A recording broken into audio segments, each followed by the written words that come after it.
உங்களுக்கு அமைதி உரித்தாக அன்பந்தர்களே, மரியன்னையின் ஓராண்டில் வீடியோ வழி விவிலிய வாசிப்பு திட்டத்தின் 250ஆம் நாளுக்குள் நாம் நுழைந்து விட்டோம். அன்பந்தர்களே, யூபிலியை நாம் கொண்டாடுகிறோம். அன்பந்தர்களே, எனக்கு நினச்சி கூட பார்க்க முடியல. நம்ம இப்போ தான் ஆரம்பித்தோம். ஃபஸ்ட்டு டே ஜனவரி மாதமாக இருக்குது. அன்பந்தர்களே, கிட்டத்தட்ட 8 மாதம் முடிச்சுட்டு நம்ம 9ஆம் மாதத்துக்குள்ளே நுழைஞ்சிருக்கோம். 9 மாதம் ஏதோ 9 நாள் மாதிரி போச்சு. அன்பந்தர்களே, உங்களுக்கும் அப்படி தான் இருந்திருக்கும்னு நான் நம்புகிறேன்.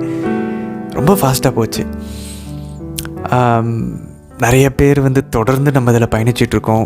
ஒரு சில பேர் விட்டுட்டு அந்த ஸ்ட்ரீக்கில் நம்ம தொடர்ந்து 250 நாள் கண்டினியூஸாக வராமல் நடுவில் ஏதாவது வேலைகள் இருந்திருக்கும். கண்டிப்பாக 250 நாள் நம்ம உலக வாழ்க்கையில் இருக்கிறோம். ஏதாவது மிஸ் பண்ணியிருப்போம். ஆனாலும் விட்ட பஸ்ஸை பிடிச்சி திரும்ப வர மாதிரி ஒரு 2 நாள் 3 நாள் கழிச்சாவது, லேட்டாவது, இல்லை 1 வாரம், இல்லை 10 நாள், ஏதோ ஒரு நாட்கள் கழித்து இந்த 250ஆவது நாளை நம்ம தொட்டிருக்கிறோம் அப்படின்னா சாதாரண விஷயம் இல்லை. அன்பானவர்களே, 250 நாள் கடவுளுடைய வார்த்தைகள் போயிட்டுருக்கு.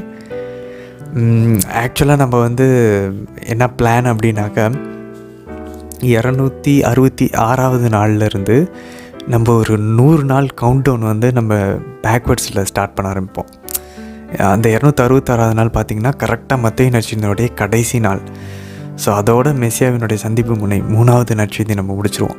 அடுத்து நாடு கடத்தலேருந்து திரும்புதல், அதுக்கப்புறம் நேரடியாக லூக்கா நற்செய்தி, அப்புறம் ஃபுல்லாக புதிய ஏற்பாடு தான் நண்பர்களே. ஸோ அதுக்கப்புறம் செம்ம ஃபாஸ்ட்டாக வேகம் பிடிக்க ஆரம்பிக்கும். அதனால் கடைசி 100 நாட்களில் நம்ம 266ஆவது நாள்லேருந்து நம்ம ஒவ்வொரு நாளாக பேக்வேர்டில் கவுண்ட் பண்ணுவோம்.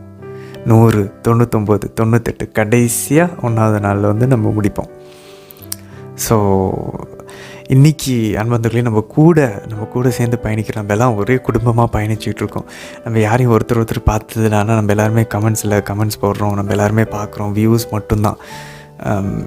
பட் நம்ம எல்லாருமே ஆவியில் ஒன்றாக இணைக்கப்பட்டிருக்கிறோம். நம்ம எல்லாருக்கும் ஒரே அப்பா இருக்கிறாங்க, விண்ணகத்தில் ஒரே அம்மா இருக்கிறாங்க. அன்பர்களே, அதனால் நம்ம எல்லாருமே ஒன்றாக சேர்ந்து நம்ம குடும்பத்தில் இப்போ பயணிச்சிட்ருக்க இந்த வியூவர்ஸ் எல்லாருமே, இந்த ஆன்மாக்கள் எல்லாம் ஒன்றா சேர்ந்து இந்த 365 நாளையும் முடிக்கணும் அப்படின்றதுக்காக ஒரு அருள் இந்த மாதிரி ஜெபத்தை மனசார மற்றவங்களுக்காக நம்ம ஜெபிப்போம். வந்தர்களே,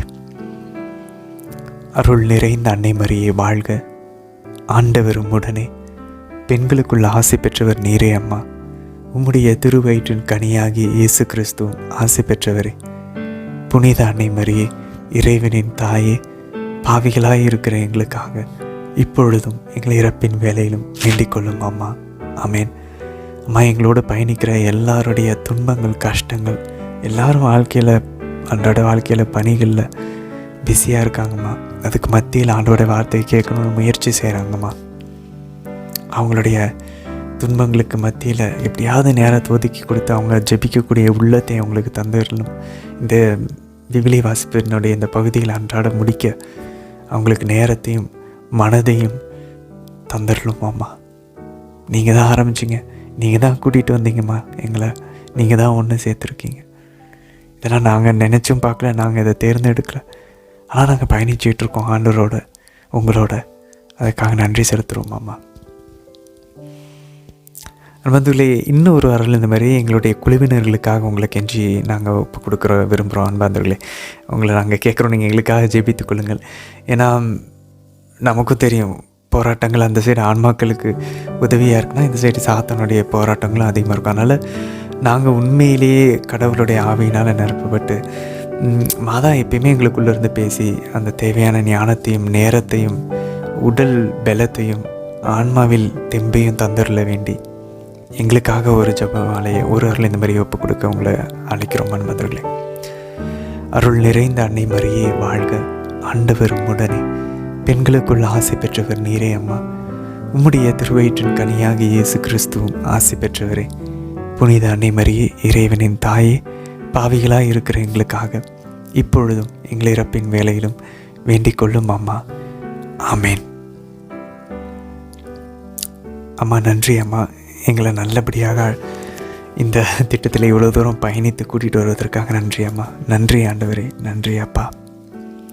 தொடர்ந்து நாங்கள் பயணித்து 365 நாளையும் வெற்றிகரமாக முடிக்க எங்களுக்கு இன்னொரு புது பலத்தை தந்துடலாம். புதுப்பிக்கும் ஆவியினால் எங்களை நிரப்புங்க அம்மா. எங்களோட எப்பயுமே பயணிங்கம்மா. எங்கள் கைகளை பிடித்து கொள்ளுங்கம்மா. எங்களை கீழே விட்டுறாதீங்கம்மா. சரி நண்பர்களே, இன்றைக்கி நம்ம எரேமியா புத்தகம் 39ஆம் அதிகாரமும் 40ஆம் அதிகாரமும் வாசிப்போம். யூதியத்தில் 10ஆம் அதிகாரமும் 11ஆம் அதிகாரமும் வாசிப்போம். யூதியத்தை வாசிக்க நமக்கு இன்ட்ரெஸ்ட்டு, ஆர்வம் ஜாஸ்தியாகிட்டே போகும். உச்சக்கட்டத்தை நெருங்கிக்கிட்டே போகிறோம், என்ன நடக்க போகுது அப்படின்னு சொல்லிட்டு. ஸோ இன்றைக்கி அந்த தயாரிப்பினுடைய உச்சக்கட்டத்துக்கு நம்ம போவோம். நீதிமொழிகள் 17ஆம் அதிகாரத்தில் 9ஆம் வசனத்துலேருந்து 12ஆம் வசனம் வரைக்கும் வாசிப்போம். நண்பர்களே, எரேமியா இறைவாக்கினர் கூறிக்கொண்டிருந்த அந்த நாள் வந்துவிட்டது. இன்றைக்கி பாபிலோனியர்கள் மொத்தமாக அவங்க எருசலேமை கைப்பற்றுவார்கள், மொத்த நகரத்தை கைப்பற்றுவார்கள். செதேக்கியாவையும் அவருடைய காப்பாளர் எல்லாரையும் பிடிப்பாங்க. செதேக்கியாவுடைய கண்ணை தோன்றிவிட்டு அவருடைய கண்ணுக்கு முன்னாடி அவருடைய பிள்ளைங்கள் எல்லாத்தையும் கொண்டு, நம்ம இதெல்லாம் ஏற்கனவே 1 அரசர்களை வாசித்தோம். யோசிச்சு பாருங்கள், நம்ம 1 அரசர்கள் அப்படி லைட்டாக வாசித்தோம். ஆனால் இன்றைக்கி பாருங்கள், இந்த எரேமியா புத்தகம் வாசிக்கும் போது தான் நாடு கடத்தில் உண்மையிலே என்ன நடந்துச்சு. தானியேல் புத்தகத்தை வாசிக்கும் போது என்ன நம்ம பார்க்குறோம், தானியேலும் எசேக்கியேலும் நாடு கடத்தப்பட்ட பாபிலோனில் என்ன நடந்துச்சு சூழ்நிலை, அது நமக்கு தெரிய வருது. தானியேலும் எசேக்கியேலும் வாசிக்கும் போது நாடு கடத்ததுக்கு முன்னாடி எப்படி இருந்துச்சு அது எசேயா புத்தகத்தில் நம்ம பார்க்குறோம். ஆனால் எரேமியா புத்தகத்தில் இந்த பக்கம் நாடு கடத்தப்பட்டுக்கிட்டு இருக்கும்போது யூதாவில் இஸ்ரேலில் எப்படி இருந்துச்சு நிலைமை அப்படின்றத நம்ம எரேமியா புத்தகம் வாசிக்கும் போது தான் இவ்வளோ ஆண்டவர். அப்போ பாருங்கள் நண்பர்களே, இந்த நாடு கடத்துறதுக்கு முன்னாடி எத்தனை சான்ஸ் கொடுக்குறாரு பாருங்கள், எத்தனை வாய்ப்பு கொடுக்குறாரு பாருங்கள். மனம் திரும்புவியா. அதெல்லாம் எத்தனை இறைவாக்கினர் ஆரம்பிச்சு இவ்வளோ சொல்லி கேட்காத போது தான் வேற வழியே இல்லாமல் அவர்களை விட்டு விட்டார். பைபிளில் ரொம்ப ஒரு கசப்பான ஒரு வசனம், அவர்களை அவர் விட்டு விட்டார். ஆண்டவர் தண்டிக்கணும்லாம் அவசியம் இல்லை நண்பர்களே, கையை விட்டார்னாலே போதும். திரும்பி நம்ம கையை பிடிச்சார்னா தான் நம்ம திரும்பவும் ஒரு நிலையான ஒரு நிலைமைக்கு வருவோம் நண்பர்களே.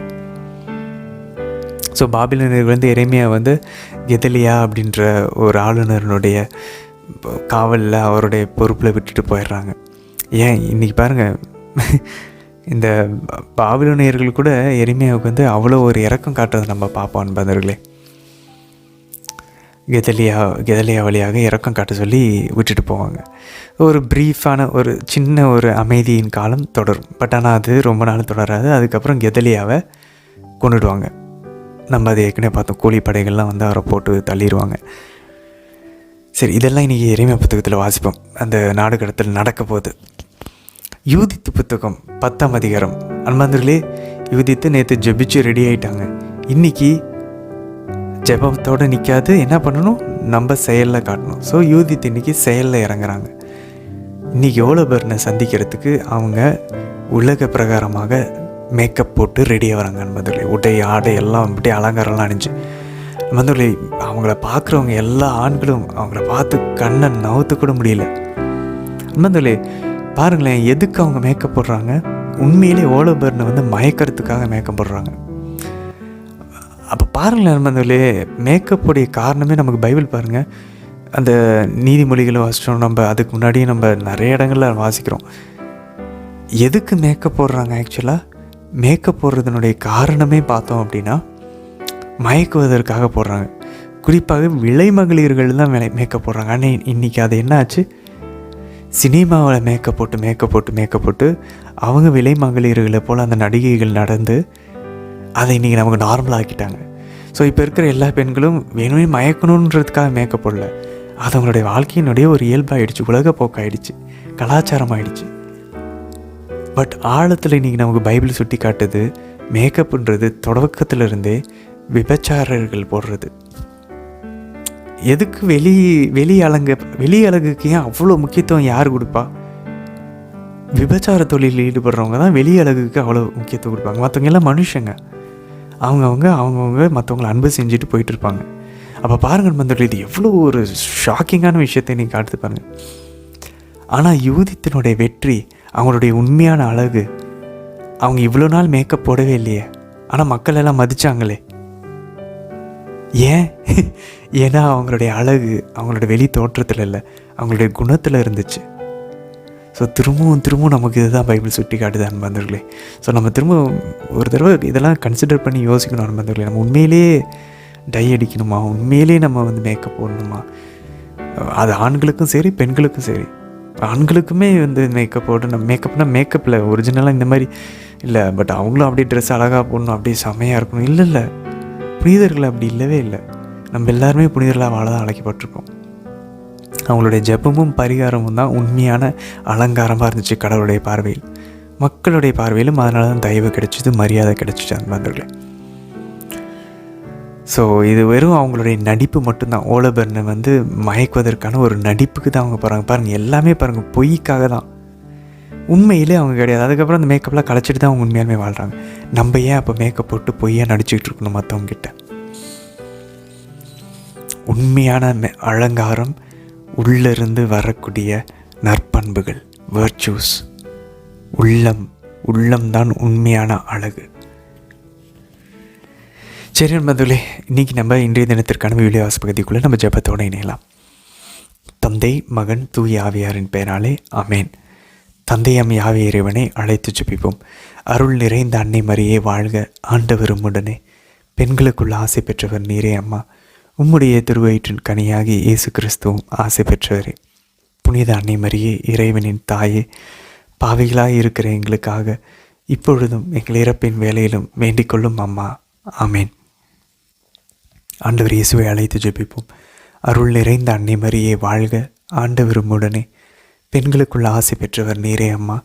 உம்முடைய திருவயிற்றின் கனியாகி இயேசு கிறிஸ்துவும் ஆசை பெற்றவரே. புனித அன்னை மரியே, இறைவனின் தாயே, பாவிகளாய் இருக்கிற எங்களுக்காக இப்பொழுதும் எங்கள் இறப்பின் வேலையிலும் வேண்டிக் கொள்ளும் அம்மா. ஆமேன். தூய ஆவியானவரை அழைத்து ஜெபிப்போம். அருள் நிறைந்த அன்னை மரியே வாழ்க, ஆண்டவரும் உடனே, பெண்களுக்குள்ள ஆசை பெற்றவர் நீரே அம்மா. உம்முடைய திருவயிற்றின் கனியாகிய இயேசு கிறிஸ்துவும் ஆசை பெற்றவரே. புனித அன்னை மரியே, இறைவனின் தாயே, பாவிகளாய் இருக்கிற எங்களுக்காக இப்பொழுதும் எங்கள் இறப்பின் வேலையிலும் வேண்டிக் கொள்ளும் அம்மா. ஆமேன். எரேமியா ஆகமம் அதிகாரம் 39. யூதா அரசன் செதேக்கியா ஆட்சியேற்ற 9ஆம் ஆண்டு 10ஆம் மாதத்தில் பாபிலோனிய மன்னன் நெபுகத்நேசர் அவனுடைய எல்லா படைகளோடும் எருசலேமுக்கு எதிராக வந்து அதை முற்றுகையிட்டான். செதேக்கியாவின் 11ஆம் ஆண்டு 4ஆம் மாதம் 9ஆம் நாள் நகர மதிலில் ஒரு திறப்பு உண்டாக்கப்பட்டது. நேர்கல் சரேட்சர், சம்கூர் நெபோ, சர்செக்கியம் ரப்சாரிம், நேர்கல் சரேட்சர், ரப்மாகு உட்பட பாபிலோனிய மன்னனின் தலைவர்கள் அனைவரும் உள்ளே புகுந்து நடுவாயிலில் அமர்ந்தார்கள். யூதாவின் அரசன் செதேக்கியாவும் போர் வீரர் அனைவரும் அவர்களை கண்டவுடன் அரச பூங்காவின் 2 மதில்களுக்கிடையே அமைந்த வாயில் வழியாக இரவோடு இரவாய் நகரை விட்டு வெளியேறி அராபாவை நோக்கி தப்பியோடினர். ஆனால் கல்தேய படையினர் அவர்களை பின்தொடர்ந்து எரிகோ சமவெளியில் செதேக்கியாவை பிடித்து ஆமாத்து நாட்டின் ரிப்லாவில் பாபிலோனிய மன்னன் நெபுகத்நேசரிடம் கொண்டு சென்றார்கள். மன்னன் அவனுக்கு எதிராக தீர்ப்பு வழங்கினான். பாபிலோனிய மன்னன் ரிப்லாவில் செதேக்கியாவின் புதல்வர்களை அவன் கண்முன்னே கொன்றான். மேலும் யூதாவின் தலைவர்கள் அனைவரையும் கொன்றான். அவன் செதேக்கியாவின் கண்களை பிடுங்கிய பின் விலங்கிட்டு அவனை பாபிலோனுக்கு அழைத்துச் சென்றான். அரச மாளிகையையும் மக்களின் வீடுகளையும் கல்தேயர் தீக்கிரையாக்கினர். எருசலேம் மதில்களையும் தகர்த்தெறிந்தனர். மெய்காப்பாளரின் தலைவர் நெபுசரதான் நகரில் எஞ்சியிருந்த மக்களையும் தம்மிடம் சரணடைந்திருந்தவர்களையும் பாபிலோனுக்கு நாடு கடத்தினார். ஆனால் யாதுமற்ற ஏழைகளை மெய்காப்பாளரின் தலைவர் நெபுசரதான் யூதா நாட்டில் விட்டு வைத்ததோடு திராட்சை தோட்டங்களையும் வயல்களையும் அவர்களுக்கு வழங்கினார். பாபிலோனிய மன்னன் நெபுகத்நேசர் எரேமியாவை குறித்து மெய்காப்பாளரின் தலைவர் நெபுசரதானுக்கு கொடுத்த கட்டளை: இவரை கூட்டிக் கொண்டு போய் நன்கு கவனித்துக்கொள். தீங்கு எதுவும் அவருக்கு செய்யாதே. அவர் விருப்பப்படியே அவரை நடத்து.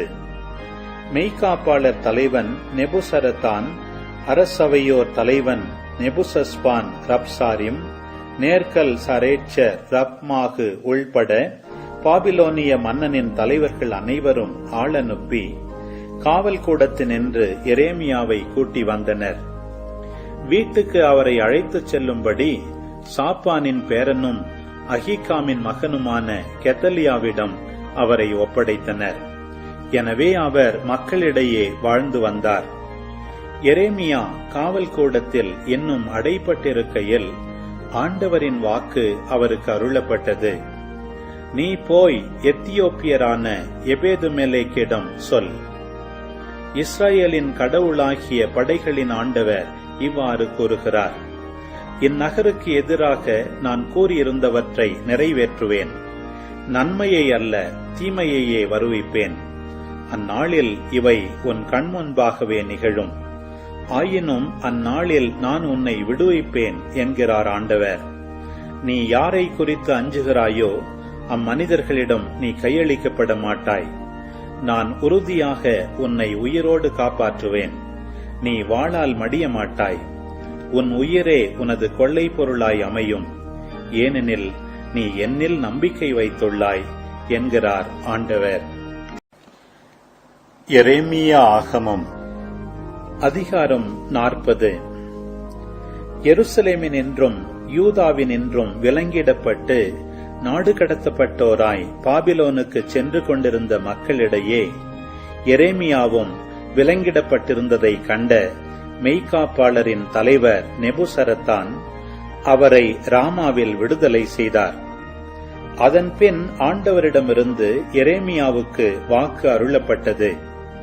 மெய்காப்பாளரின் தலைவர் எரேமியாவை தம்மிடம் அழைத்து, உம் கடவுளாகிய ஆண்டவர் இந்த இடத்தின் மீது இத்தீங்கு வரும் என்று அறிவித்துள்ளார். அவர் சொன்னவாறே எல்லாம் நிகழவும் செய்துள்ளார். ஆண்டவருக்கு எதிராக நீங்கள் பாவம் செய்துள்ளீர்கள். அவருடைய குரலுக்கு நீங்கள் செவிசாய்க்கவில்லை. ஆகவேதான் இத்துன்பம் உங்களுக்கு நேர்ந்துள்ளது. இதோ நான் கைவிலங்கி நின்று உம்மை இன்று விடுவிக்கிறேன். என்னோடு பாபிலோனுக்கு வர உமக்கு விருப்பமானால் வாரும். நான் உம்மை நன்கு கவனித்துக் கொள்வேன். என்னோடு வர உமக்கு விருப்பமில்லை எனில் நீர் இங்கேயே இருந்து கொள்ளும். நாடு முழுவதும் உம் கண்முன் உள்ளது. எங்கு செல்வது நல்லது என்றும் வசதியானது என்றும் உமக்கு படுகிறதோ அங்கே நீர் செல்லும். நீர் இங்கேயே தங்க விரும்பினால் யூதாவின் நகர்களுக்கு ஆளுநராய் பாபிலோனிய மன்னன் ஏற்படுத்தியிருக்கும் சாப்பானின் பேரனும் அஹீகாமின் மகனுமான கெதலியாவிடம் போய் அவனோடு மக்களிடையே வாழும். இல்லையெனில் எங்கு போக உமக்கு விருப்பமோ அங்கேயே செல்லும் என்று கூறினார். பின்னர் மெய்காப்பாளரின் தலைவர் உணவுப் பொருள்களும் அன்பளிப்பும் எரேமியாவுக்கு அளித்து அவரை அனுப்பி வைத்தார். எரேமியா மிஸ்பாவுக்கு சென்று நாட்டில் எஞ்சியிருந்த மக்களிடையே அஹீகாமின் மகன் கெதலியாவுடன் வாழ்ந்து வந்தார்.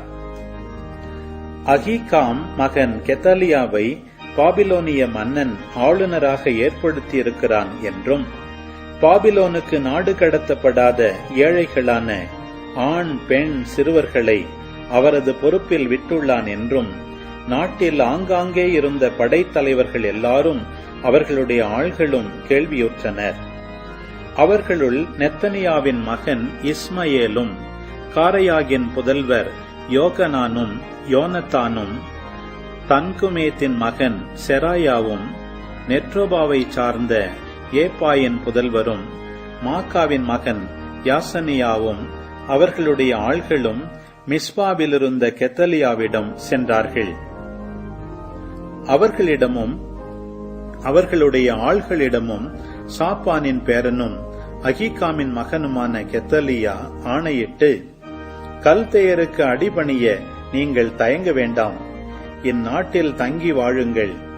பாபிலோனிய மன்னனுக்கு பணிந்திருங்கள். அது உங்களுக்கு நலம் பயக்கும். நானோ மிஸ்பாவில் தங்கியிருப்பேன். நம்மிடம் வரவிருக்கும் கல்தேயர் முன் உங்கள் பிரதிநிதியாயிருப்பேன்.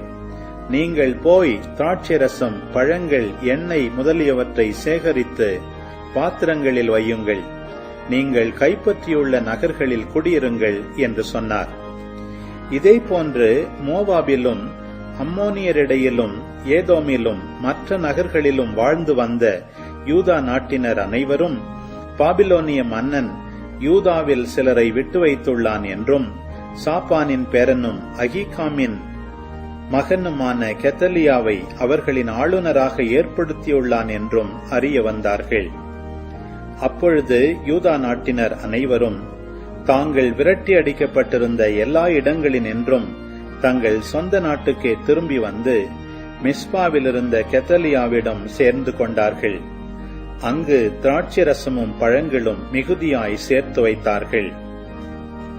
காரையாகின் மகன் யோகனானும் நாட்டில் ஆங்காங்கே இருந்த படைத்தலைவர்கள் அனைவரும் மிஸ்பாவில் இருந்த கெத்தலியாவிடம் சென்று, அம்மோனியரின் மன்னனாகிய பகலீசு உம்மை கொல்லும் பொருட்டு நெத்தலியாவின் மகன் இஸ்மயேலை அனுப்பி வைத்துள்ளான் என்று உறுதியாய் உமக்கு தெரியும் அன்றோ என்று கூறினர்.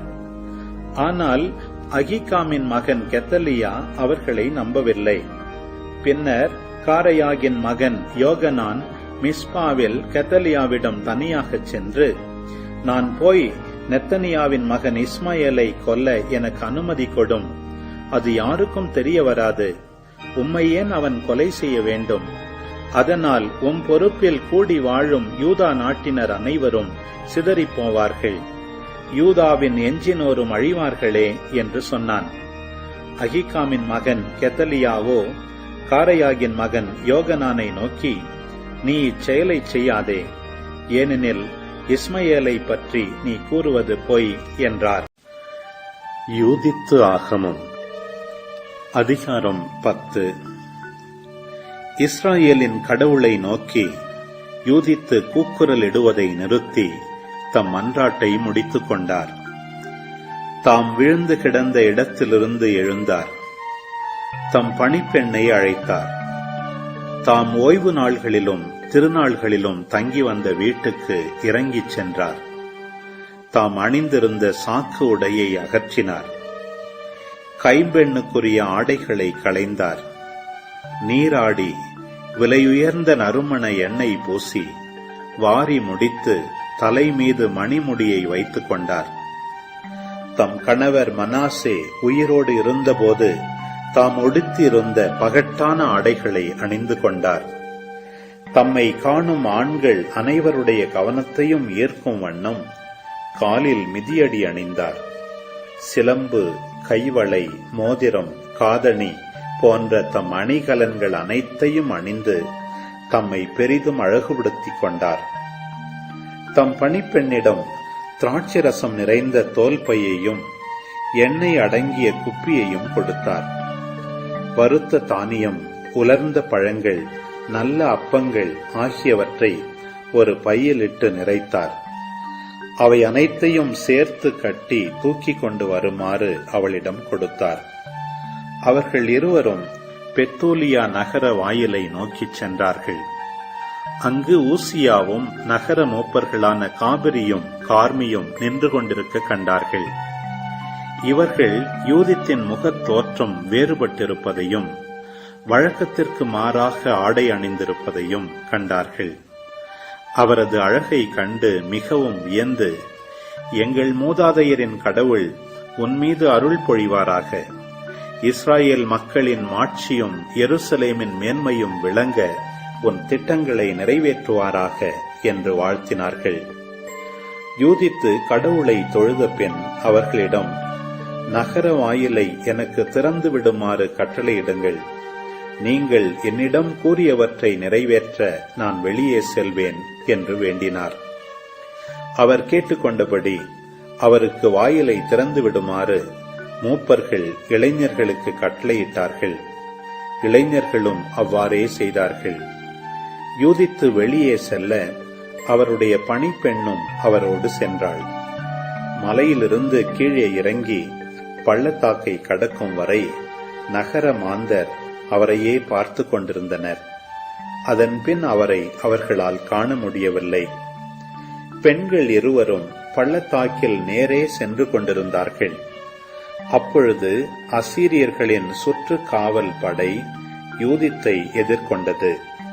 அவர்கள் யூதித்தை பிடித்து, நீ எந்த நாட்டைச் சேர்ந்தவள்? எங்கிருந்து வருகிறாய்? எங்கு செல்கிறாய்? என்று வினவினார்கள்.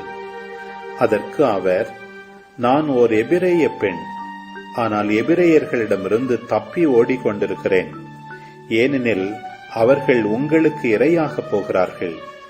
நானோ உங்கள் படைத்தலைவர் கோலோபெரினை பார்த்து அவரிடம் உண்மை நிலையை எடுத்துரைக்க சென்று கொண்டிருக்கிறேன். அவர் மலைப்பகுதி முழுவதையும் கைப்பற்றக்கூடிய வழியை அவருக்கு காட்டுவேன். அவருடைய வீரர்களுள் யாரும் உயிரிழக்க மாட்டார்கள். அவர்களின் உடலுக்கோ உயிருக்கோ எவ்வகை தீங்கும் நேராது என்றார். வீரர்கள் அவருடைய சொற்களை கேட்டு அவரை உற்று நோக்க அவருடைய முகம் எழில்மிக்கதாய் அவர்களுக்கு தோன்றியது. அப்பொழுது அவர்கள், எங்கள் தலைவரை காண விரைவாக கீழே இறங்கி வந்ததால் நீ உயிர் பிழைத்தாய். நீ இப்போது அவரது கூடாரத்துக்குச் செல்.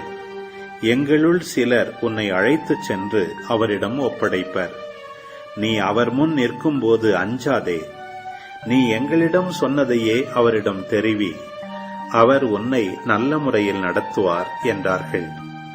யூதித்தையும் அவருடைய பணிப்பெண்ணையும் ஓலோபெரினிடம் அழைத்துச் செல்ல தங்களுள் 100 வீரர்களை தேர்ந்தெடுத்தார்கள். இவர்கள் பெண்கள் இருவரையும் ஓலோபெரினுடைய கூடாரத்துக்கு அழைத்துச் சென்றார்கள். யூதித்தின் வருகை பற்றிய செய்தி பாளையம் முழுவதும் பரவியதால் எங்கும் ஒரே பரபரப்பாயிருந்தது. வீரர்கள் வந்து அவரை சூழ்ந்து கொண்டார்கள். அவர் ஓலோபெரினின் கூடாரத்துக்கு வெளியே காத்திருந்தார். அவரை பற்றி அவனிடம் தெரிவித்தார்கள். அவர்கள் அவரது அழகை கண்டு வியந்தார்கள். அவரை முன்னிட்டு இஸ்ராயேல் மக்களை பற்றியும் வியந்தார்கள். இத்தகைய பெண்களை தங்களிடையே கொண்டிருக்கும் இந்த மக்களை யாரே இழிவாக கருதுவர்? இவர்களுள் ஓர் ஆணை கூட உயிரோடு விட்டு வைப்பது நல்லதன்று. அவர்களை விட்டு வைத்தால் உலகம் முழுவதையும் வஞ்சித்துவிட இவர்களால் முடியும் என்று தங்களுக்குள் பேசிக் கொண்டார்கள். பிறகு ஓலோபெரினின் காவலர்களும் பணியாளர்கள் அனைவரும் வெளியே வந்து யூதித்தை கூடாரத்துக்குள் அழைத்துச் சென்றார்கள். அப்போது பொன், மரகதம், விலையுயர்ந்த கற்கள் பதிக்கப்பட்ட கருஞ்சிவப்பு துணியாலான மேற்கவிகையின் கீழ் தன் படுக்கையில் ஓலோபெரின் ஓய்வு கொண்டிருந்தான். அவன் யூதித்தை பற்றி அறிந்ததும் வெள்ளி விளக்குகள் முன் செல்ல தன் கூடாரத்துக்கு முன் வந்து நின்றான். அவன் முன்னும் அவனுடைய பணியாளர்கள் முன்னும் யூதித்து வந்தபோது அவரது முக அழகை கண்டு அனைவரும் வியந்தார்கள். அவரோ ஓலோபெரின் முன்னிலையில் குப்புற விழுந்து வணங்கினார். அவனுடைய பணியாளர்கள் அவரை தூக்கிவிட்டார்கள். யூதித்து ஆகமம் அதிகாரம் 11. ஓலோபெரின் யூதித்தை நோக்கி, பெண்ணே, துணிவு கொள், அஞ்சாதே. அனைத்துலகுக்கும் மன்னராகிய நெபுகத்நேசருக்கு பணிபுரிய முன்வரும் எவருக்கும் நான் ஒருபோதும் தீங்கிழைத்ததில்லை. இப்பொழுதும் மலைப்பகுதியில் வாழும் உன் இனத்தார் என்னை புறக்கணியாதிருந்தால் நான் அவர்களுக்கு எதிராக போர் தொடுக்க முனைந்திருக்க மாட்டேன். ஆனால் இதற்கெல்லாம் அவர்களே காரணம். இப்பொழுது சொல், நீ ஏன் அவர்களிடமிருந்து தப்பியோடி எங்களிடம் வந்திருக்கிறாய்? பாதுகாப்பு தேடித்தானே வந்துள்ளாய். துணிவு கொள், இன்று இரவும் இனியும் உனக்கு ஆபத்து எதுவும் நேராது. எவரும் உனக்கு தீங்கிழைக்க மாட்டார்கள். மாறாக என் தலைவர் நெபுகத்நேசர் மன்னரின் பணியாளரை நடத்துவது போல யாவரும் உன்னையும் நல்ல முறையில் நடத்துவார்கள் என்றான். இதற்கு யூதித்து அவனிடம் பின்வருமாறு கூறினார். உம் அடியவளின் சொற்களை தயை கூர்ந்து கேளும். உம் பணிப்பெண்ணாகிய என்னை பேசவிடும். இன்று இரவு என் தலைவரிடம் நான் பொய் சொல்ல மாட்டேன். உம் பணிப்பெண்ணான என் சொற்படி நீர் நடந்தால் கடவுள் உமக்கு முழு வெற்றி அளிப்பார். என் தலைவராகிய நீர் மேற்கொள்ளும் முயற்சிகளில் தோல்வியே காணமாட்டீர். அனைத்துலகின் மன்னரான நெபுகத்நேசரின் உயிர் மேல் ஆணை, எல்லா உயிர்களையும் நெறிப்படுத்த உம்மை அனுப்பியுள்ள அவருடைய ஆற்றல் மேல் ஆணை. மனிதர்கள் மட்டும் வழியாக நெபுகத்நேசருக்கு பணிவிடை செய்வதில்லை. காட்டு விலங்குகள், கால்நடைகள், வானத்து பறவைகள் ஆகியவையும் அவருக்கும் அவருடைய வீட்டார் அனைவருக்கும் பணிந்து உமது ஆற்றலால் உயிர் வாழ்கின்றன. உம்முடைய ஞானம் பற்றியும் திறமைகள் பற்றியும் நாங்கள் கேள்விப்பட்டுள்ளோம். நாடு முழுவதிலும் நீரே தலை சிறந்தவர் என்றும், அறிவாற்றலில் வல்லவர் என்றும், போர்த்திறனில் வியப்புக்குரியவர் என்றும் உலகம் முழுவதும் அறியும். அக்கியோர் உமது ஆட்சி மன்றத்தில் அறிவித்தவற்றை நாங்களும் கேள்வியுற்றோம். ஏனெனில் பெத்தோலியாவின் ஆள்கள் அவரை உயிரோடு விட்டு வைத்ததால் அவர் உம்மிடம் சொல்லியிருந்த அனைத்தையும் அவர்களுக்கும் அறிவித்தார். ஆதலால் தலைவர் பெருமானே, அவருடைய சொற்களை புறக்கணியாமல் உமது உள்ளத்தில் இருத்தும். எம் இனத்தார் தங்கள் கடவுளுக்கு எதிராக பாவம் செய்தால் ஒழிய அவர்களை யாரும் தண்டிக்க முடியாது. வாழ் கூட அவர்களுக்கு தீங்கிழைக்க முடியாது. இது உண்மை. இப்போது என் தலைவருக்கு தோல்வியும் ஏமாற்றமும் ஏற்படாதவாறு சாவு அவர்களுக்கு நேரிடும். ஏனெனில் அவர்களுடைய பாவம் அவர்களை ஆட்கொண்டு விட்டதால் அவர்கள் தீமை செய்யும் போதெல்லாம் தங்கள் கடவுளுக்கு சினமூட்டுகிறார்கள். தங்கள் உணவுப் பொருள்கள் தீர்ந்து போனதாலும் தண்ணீரெல்லாம் வற்றி போனதாலும் அவர்கள் தங்கள் கால்நடைகளை கொல்ல முடிவு செய்தார்கள். மேலும் உண்ணக்கூடாது என்று கடவுள் தம் சட்டத்தால் விலக்கி வைத்திருந்தவற்றை உண்ணவும் உறுதி பூண்டார்கள். எருசலேமில் உள்ள எங்களின் கடவுள் திருமுன் பணியாற்றும் குருக்களுக்கென்று தூய்மைப்படுத்தி ஒதுக்கி வைக்கப்பட்ட தானியங்களின் முதற் பலன், திராட்சரசம், எண்ணெய் இவற்றில் 10 பங்கு ஆகியவற்றை பொதுமக்களுள் யாரும் தங்கள் கையால் தொடவும் கூடாது என்று திருச்சட்டம் விலக்கியிருந்தும் அவர்கள் அவற்றை தங்களுக்கே பயன்படுத்திக் கொள்ள முடிவு செய்தார்கள். எருசலேமில் வாழ்ந்த மக்களும் இவ்வாறு செய்து வந்தபடியால் ஆட்சி மன்றத்தின் இசைவு பெற்று வர எருசலேமுக்கு ஆள் அனுப்பியிருக்கிறார்கள். இசைவு பெற்று அதை செயல்படுத்த அவர்கள் முற்படும் பொழுது அழிவுறுமாறு அவர்கள் அன்றே உம்மிடம் கையளிக்கப்படுவார்கள். ஆகவே அடியவளாகிய நான் இவற்றையெல்லாம் அறிந்து அவர்களிடமிருந்து தப்பியோடி வந்துள்ளேன். உம்முடன் சேர்ந்து அரும்பெரும் செயலாற்ற கடவுள் என்னை அனுப்பியுள்ளார். இவை பற்றி கேள்வியுறும் மாந்தர் எல்லாரும் ஏன் உலகம் முழுவதுமே மலைப்புறுவர். அடியாளாகிய நான் இறைப்பற்று உள்ளவள். இரவும் பகலும் விண்ணக கடவுளுக்கு ஊழியம் புரிந்து வருகிறேன். என் தலைவரே, இப்பொழுது உம்மிடம் தங்குவேன்.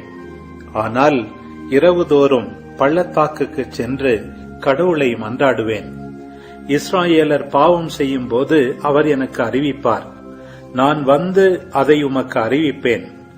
பின் உம் படை அனைத்தோடும் நீர் புறப்பட்டு செல்லலாம். உம்மை எதிர்ப்பதற்கு அவர்களுள் ஒருவராலும் முடியாது. நான் யூதேயா நாடு வழியாக எருசலேம் சேரும் வரை உம்மை வழிநடத்திச் செல்வேன். அங்கு உமக்கு ஓர் அரியணை அமைப்பேன். ஆயனில்லா ஆடுகள் போல் இருக்கும் அவர்களை நீர் துரத்தி அடிப்பீர். ஒரு நாய் கூட உமக்கு எதிராக ஊருமாது. முன்கூட்டியே எனக்கு அறிவிக்கப்பட்ட இவற்றை உமக்கு தெரிவிக்கவே நான் அனுப்பப்பட்டுள்ளேன். யூதித்து சொன்னதை கேட்ட ஓலோபெரினும் அவனுடைய பணியாளர்களும் மகிழ்ச்சியுற்றார்கள். அவரது ஞானத்தை கண்டு வியந்து, உலகின் ஒரு முனை முதல் மறுமுனை வரை உன்னை போல அழகும் ஞானம் நிறைந்த பேச்சும் கொண்ட ஒரு பெண் இல்லவே இல்லை என்றார்கள். பின் ஓலோபெரின் அவரிடம், எங்கள் கைகளை வலிமைப்படுத்தவும் என் தலைவரை ஏளனம் செய்த மக்களை அழித்தொழிக்கவும் கடவுள் உன்னை அவர்களுக்கு முன்னதாக அனுப்பி வைத்ததும் நல்லதே. நீ தோற்றத்தில் அழகு வாய்ந்தவள் மட்டுமல்ல, பேச்சில் ஞானமிக்கவளும் ஆவாய். நீ சொன்னபடி செய்வாயானால் உன் கடவுள் எனக்கும் கடவுளாவார். நெபுகத்நேசர் மன்னரின் அரண்மனையில் நீ வாழ்வாய். உலகமெங்கும் உனது புகழ் விளங்கும் என்றான். குற்றத்தை மன்னிப்பவர், நட்பை நாடுகிறவர். குற்றத்தை திரும்ப திரும்ப நினைப்பூட்டுகிறவன் நட்பை முறிப்பான். சொரணை கெட்டவனுக்கு 100 அடி கொடுப்பதை விட உணர்வுள்ளவருக்கு ஒரு சொல் சொல்வது மிகுந்த பயனை தரும். தீயவர் கலகம் செய்வதையே நாடுவர். அவர்களை அழிக்க கொடிய தூதர் அனுப்பப்படுவார். மடமையில் மூழ்கி கிடக்கும் மதிகேடனுக்கு எதிர்ப்படுவது குட்டியை பறிகொடுத்த கரடிக்கு எதிர்படுவதை விட கேடானது. ஆமேன். ஆண்டவரே, இந்த நாளுக்கான இந்த அழகான இறைவார்த்தை பகுதிகளுக்காக நன்றி செலுத்துகிறோம் அப்பா. ஆண்டவரே, நீங்கள் எவ்வளவோ எங்களுக்கு நீங்கள் டைம் கொடுக்குறீங்க, எவ்வளவோ இரக்கம் காட்டுறீங்க. ஆண்டவரே, புனித பவுல் கூறுகிறார், கடவுள் உங்களுக்கு இரக்கம் காட்டுவது நீங்கள் மனம் திரும்புறதுக்கு தான்ன்றது உங்களுக்கு தெரியாதா? God's mercy is meant to lead you to repentance அப்படின்னு சொல்கிறாரு.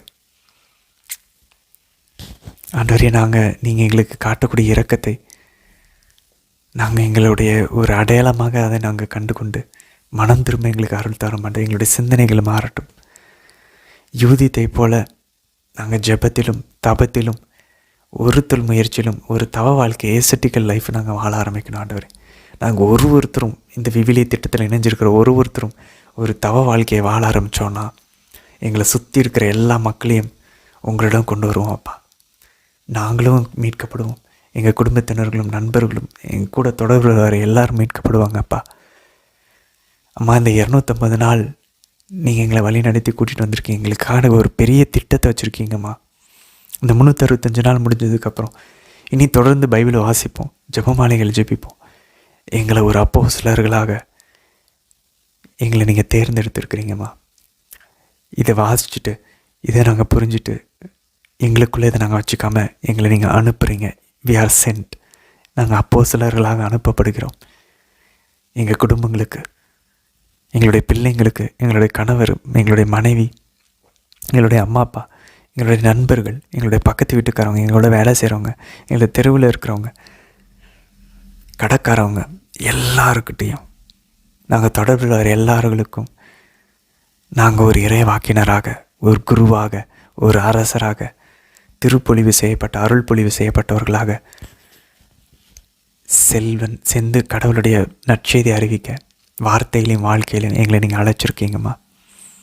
அந்த விளிம்புகளின்படி நாங்கள் ஒரு தவ முயற்சியில் யூதித்தை போல வாஞ்சையோடு வாழ்ந்து வைராக்கியத்தோடு வாழ்ந்து ஜெபத்திலும் தபத்திலும் இருந்து எங்களுடைய வாழ்க்கையும் எங்களை சுற்றி இருக்கிறவர்களையும் மீட்டுக்கொள்ள எங்களுக்கு அருள் தருமம்மா. எங்களையும் உங்களை போல யூதித்தை போல மாற்றுங்கம்மா. தந்தை, மகன், தூயாவியாரின் பெயராலே ஆமென்.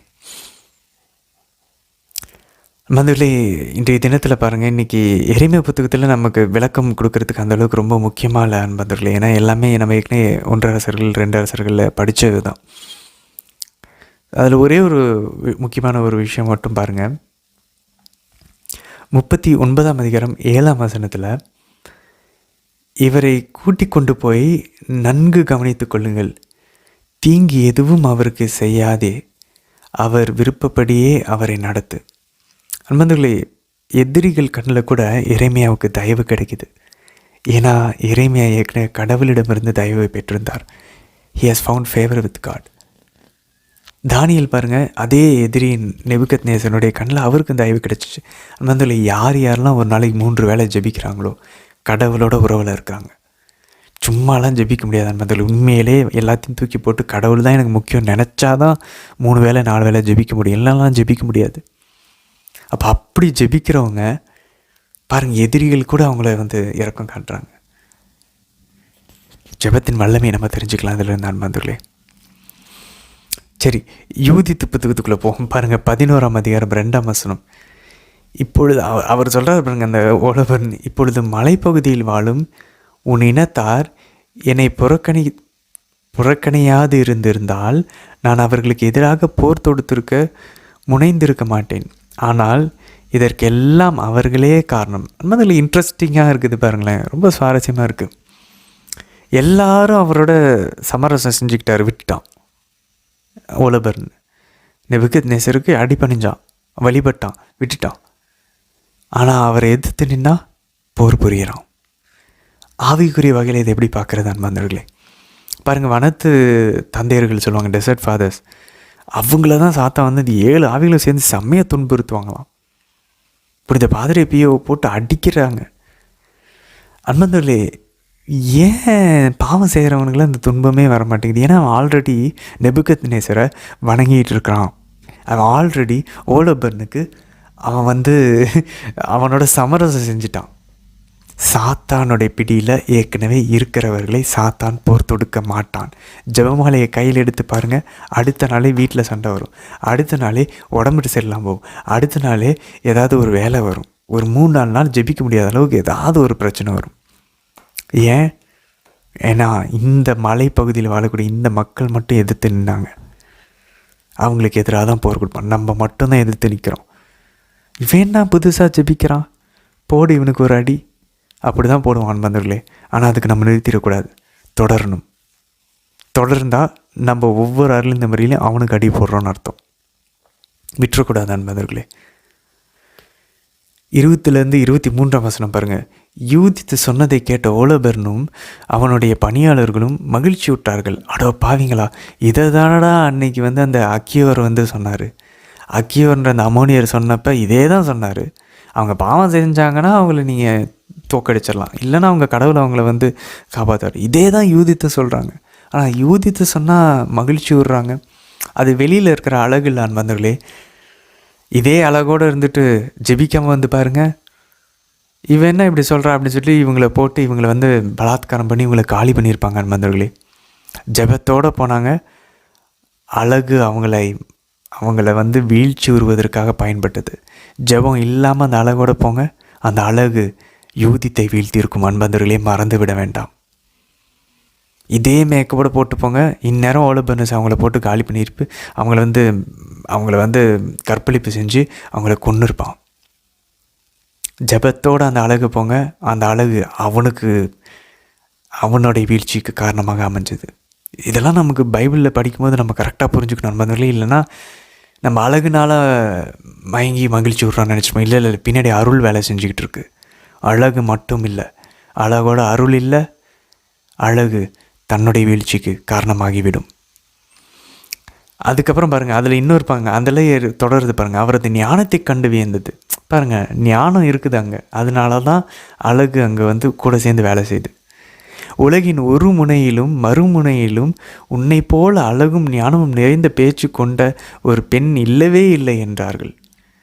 பின் ஓலோபர்ன் அவரிடம், எங்கள் கைகளை வலிமைப்படுத்தவும் என் தலைவரை ஏளனம் செய்த மக்களை அழித்தொழிக்கவும் கடவுள் உன்னை அவர்கள் முன்பாக எனக்கு அனுப்பி வைத்ததும் நல்லதே.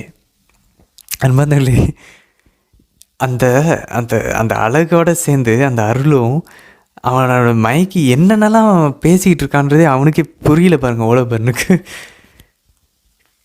எந்த கடவுள்ரா இந்த மக்களை உங்ககிட்ட கொடுக்கறதுக்கு அனுப்பி வச்சுருக்காரு, அவன் எப்படி புரிஞ்சுக்கிறாங்க பாருங்க அன்பார்ந்தவர்களே. அவ்வளவு ஞானம் பாருங்களேன், அவனே புகழ்கிறான். ஆனால் அந்த ஞானம் தான் அவனை கொல்ல போகுதுன்றது அவனுக்கே தெரியல அன்பார்ந்தவர்களே. மாதாவும் இப்படி தான் செயல்படுவாங்க அன்பார்ந்தவர்களே. அவங்கள உள்ளே கொண்டு வந்துட்டால் போதும், சாத்தானுடைய தந்திரங்கள் எல்லாத்தையும் முறியடிச்சிருவாங்க. அதெல்லாம் சாத்தானுக்கு பிடிக்காது. நீ என்ன வேணால் பண்ணு, நீ திருப்பலி கூட போ, ஏன்னா அங்கே நீ தகுதி இல்லாமல் பங்கெடுத்தினா உனக்கு எந்த பலனும் கிடைக்காதுன்னு அவனுக்கு தெரியும். நீ கன்ஃபெஷன் பண்ணாமல் போய் நற்கனி வாங்கினா அது உனக்கு தண்டனை தீர்ப்புன்னு அவனுக்கு தெரியும். அவனுக்கு 1 Corinthians 11:27 அவனுக்கு தெரியும், நமக்கு தெரியாது. ஆனால் மாதாவை ஐயோ வேண்டாம், ஏன்னா அவங்க உன்னை தகுதிப்படுத்திடுவாங்க, அவங்க உன்னை மாற்றிடுவாங்க, அவங்க உன்னை உண்மையாலுமே ஜீசஸ்ட்டை கூட்டிகிட்டு போயிடுவாங்க. இல்லைன்னா நீ ஜீசஸ்ட்டை போகணுன்னு நினச்சிக்கிட்டு நீ ஏன் கூட இருப்ப. இதெல்லாம் அவனுக்கு தெரியும் அன்பார்ந்தவர்களே. அதுக்கப்புறம் பாருங்கள் 23 நீ தோற்றத்தில் அழகு வியந்தவளும் மட்டுமல்ல, பேச்சில் ஞானம் மிக்கவளும் ஆவாய். நீ சொன்னபடியே செய்வாயானால் உன் கடவுள் எனக்கு கடவுள் ஆவர். நெபுகத்நேசர் மன்னரின் அரண்மனையில் நீ வாழ்வாய், உலகமெங்கும் உனது புகழ் விளங்கும். அன்பார்ந்தவர்களே, ஓலோபர்னு இஸ்ரேலின் கடவுளை பற்றி பேசிகிட்டு இருக்கார். இஸ்ரேல் கடவுள் என்னுடைய கடவுள் ஆயிடுவார் அப்படின்றார். அன்பந்தர்களே, ஒருத்தர் அதான் சொல்லுவாங்க அன்பந்தர்களே, நம்ம எந்த அளவுக்கு நம்மளோட இன்டீரியர் லைஃப் ஸ்ட்ராங்காக இருக்கோ அந்த அளவுக்கு நம்ம வெளியே செய்கிற விஷயங்கள் பாதிக்கும். நம்மளுடைய கணவர் மாறல, நம்மளுடைய மனைவி மாறல, நம்மளுடைய பிள்ளைங்க மாறல, நம்மளுடைய அம்மா அப்பா மாறலன்னா நான் மாறலன்னு அர்த்தம். நம்ம இன்டீரியர் லைஃப்பில் ஸ்ட்ராங்காக இருந்தோன்னா, நம்மளுடைய உள்ளார்ந்த ஆண்டவரோடு இருந்துச்சுன்னா, பாருங்கள், ஓலோபர்னஸ் வாயிலிருந்து பாருங்கள், தானியேல் ஜெபிக்கிறவர் டெய்லி 3 வேளை நெபுகத்நேசரை மாற்றினார், பெல்சசாரை மாற்றினார், சைரஸை மாற்றினார். இங்கே என்ன நடக்குது? ஓலோபர்னஸ் யோசிச்சு பாருங்க நண்பர்களே, அவ்வளோ கொடூரமானவன். நெபுகத்நேசரை விட வேறு கடவுள் உண்டான்னு கேட்ட வாய் இன்னைக்கு உன் கடவுள் என் கடவுள்ன்றாரு. வெறும் அழகு இல்லை நண்பர்களே. அவனுடைய மனசு கொஞ்சம் அப்படியே ஒரு மாதிரி தப்பாக போச்சுன்னா நம்ம ஏற்கனவே பார்த்து யூதித்தை போட்டு காலி பண்ணியிருக்கலாம். ஆனால் கடவுள் அவனை பிடிச்சி வானத்துதர் அவனை போட்டு எங்கே நிறுத்தணுமோ அங்கே நிறுத்தி வச்சுருந்தார்.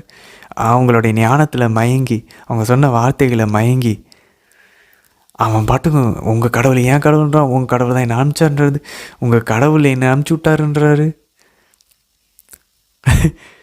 எப்படி உன் கடவுள் எனக்கு கடவுளாக இருப்பார்னு எப்படி சொல்ல முடியாதுன்னு பந்தர்களே. அவங்களுடைய ஜபமும் தபமும் இப்போ வேலை செய்தான்னு பந்தர்களே. வாழ்நாள் முழுசும் செஞ்சாங்க பாருங்கள் ஒருத்தல். இங்கே அதற்கான பலனை அவங்க அறுவடையை செஞ்சுக்கிட்டு இருக்காங்கன்னு பந்தர்களே.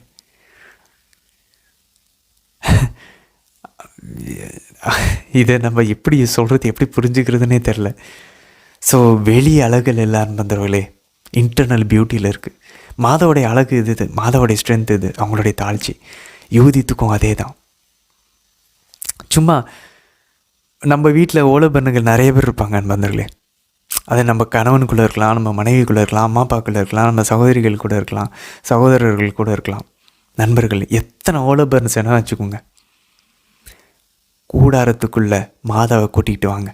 இந்த கூடாரத்துக்குள்ளே யூதித்து உள்ளே வந்தாங்க. ஓலோபர்னஸ் வாயை திறந்து ஆண்டவரை புகழ்ந்து பாடுறாரு, ஆண்டவரை ஏற்றுக்கிறாரு. தானியேல் உள்ளே போனார், ஆண்டவரை ஏற்றுக்கிறாங்க. ஒரு கடவுளை நம்பக்கூடிய ஒரு மேன் ஆஃப் காட், ஒரு உமன் ஆஃப் காட், ஒரு கடவுளுடைய அடியார் உள்ளே இறங்கினாருன்னா போதும் நண்பர்களே. மாதாவை உள்ளே கூட்டிகிட்டு வாங்க. எப்படி கூட்டிகிட்டு வர்றது? சிம்பிள். திரும்ப சொல்கிறோம், ஜப வீரர்களாக மாறணும். கஷ்டமாக தான் இருக்கும், எனக்கும் கஷ்டமாக தான் இருக்குது. ஈஸின்னு நான் சொல்லலை ஜபமாலை ஜபிக்கிறது. பட் அதை செஞ்சு பாருங்கள். எக்ஸசைஸ் பண்ணும்போது கஷ்டமாக தானே இருக்குது உடம்புக்கு, ஆனால் அது உடம்புக்கு நல்லது. அதே போல் தான் ஆவிக்கும். ஜபமாலை ஜபிக்கிறது கஷ்டம், ஆனால் அது ஆவிக்கு நல்லது, ஆன்மாவுக்கு நல்லது, குடும்பத்துக்கு நல்லது. காலையில் மதியானம் சாயந்தரம் நைட்டு ஜபிச்சு பாருங்கள், குடும்பங்கள் மாறும்.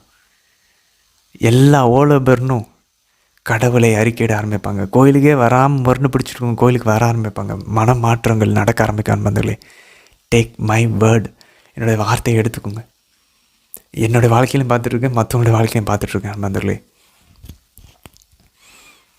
ஸோ சாத்தனுடைய தந்திரங்களெல்லாம் முறியடிக்கக்கூடிய ஞானம் மாதா கிட்ட இருக்குது. அந்த ஞானம் ஆண்டவர் இயேசு தான்.